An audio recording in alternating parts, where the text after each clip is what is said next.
morning. Listen, I was listening to my pastors, as I do, and one of the people I like a lot is Jackie Hill Perry. She's awesome. She was talking this morning with a group of other women, and she said something about how she said, I think there's a real problem. She said something like, I think there's a real problem with hopelessness in the church. And people have forgotten that they have the resurrection power that lives in them. And she read a Bible verse about how, like we align ourselves with the suffering and death and everything of Christ. But then because of what he did, we have hope and living and freedom and all this stuff. And she's like there's a real problem of hopelessness in the church. People don't understand the power that they have in Jesus Christ. That, anyway, she said it better than me, but it was so good because I was like, yes.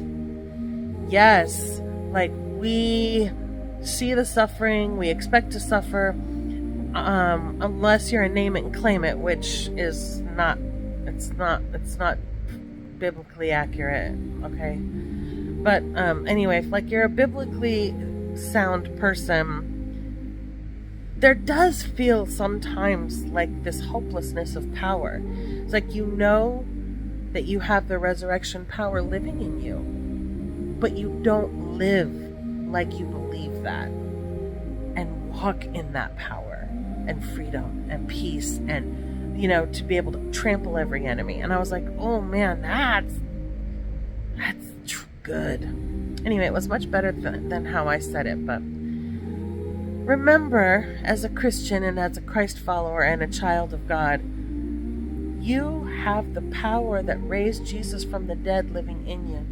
You've got to access that power to have joy and peace and trample your enemy, and to have discernment when you're listening to people that say they're Christians but don't align themselves with the Word of God.